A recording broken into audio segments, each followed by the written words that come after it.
So I've had my 2008 Honda Shadow Aero 750 for right about 2 years or so now. Needless to say, it's not exactly stock. So I get asked all the time, what are some of the mods I've done to this bike? So today, I figured I'd give you a little walk around on my 2008 Honda Shadow Aero 750. All right, so let's go ahead and start with the obvious. Let's start with the tires there. Those are the Shinko 777s. The tread life on those is yet to be determined, because actually I just put those on here not too long ago. I've heard they wear quick. I've also heard they last pretty decent. If I get 6,000 miles out of them, I'll be happy, man.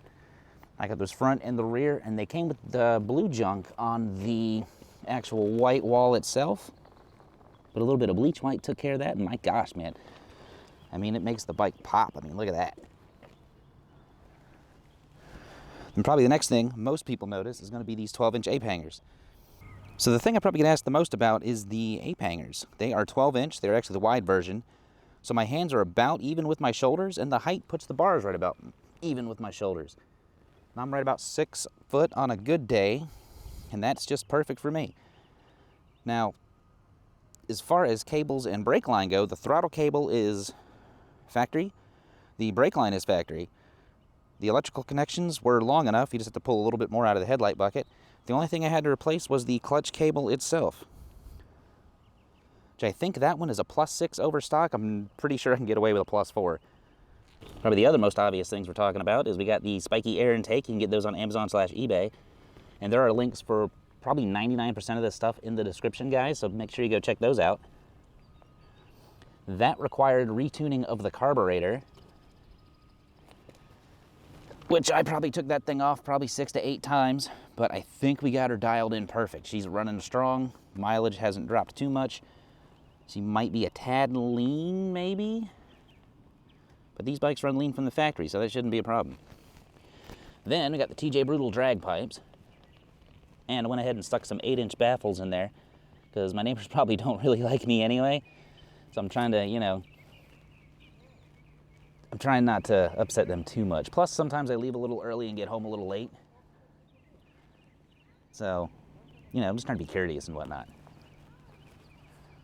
Then you guys probably already noticed these. I got the Kuryakin Riot Mini floorboards and Scoop Mod's 4-inch controls on this thing, which being 6 foot, I felt just a little cramped with the factory setup, but these worked out perfect, man. It's actually super comfortable. And I realize I'm kind of all over the place. I'm trying to do this in one take too, so sorry if I stutter. So we did throw a Mustang seat on there because the factory one is garbage. And this leather is just so soft, and this cushion is, as soon as I took it out of the box, I was amazed at the quality over the factory seat. A little farther in the rear, we have the Sportster Sissy Bar. I think it's an Oxmart brand, came from Amazon. It almost bolts right up. I had to do a little drilling, which that still kind of bothers me a little bit. I'm thinking of coming here and kind of cleaning this bracket up a little bit. But honestly, I have a set of saddlebags I throw in here from time to time, and then I don't even really notice it anymore.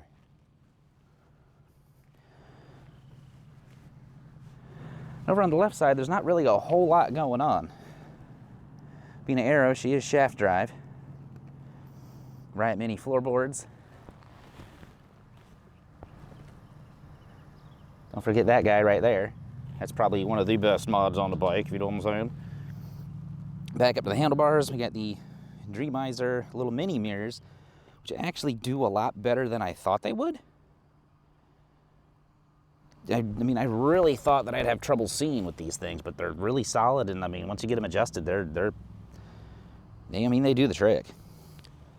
We also got the Vans Cult grips, which these are absolutely fantastic. I can install for these guys and an install video for the bars as well if you guys want to check those out. But compared to factory, the grip is just fantastic. And probably the last 2 things we'll be looking at is I got a Biker's Choice tachometer that came from Amazon, as well as a voltmeter that I cannot remember the brand, also came from Amazon. So for the most part, that's kind of a little quickie run through. I do have a Memphis Shades windshield I throw on from time to time, and like I said, I got some saddlebags I throw on from time to time, but for the most part, 99% of the time, this is what this bike looks like. But I'm also not done yet. I got 1 or 2 more goodies I want to put on this thing, and you guys may be seeing that soon, depending on how motivated I am this weekend.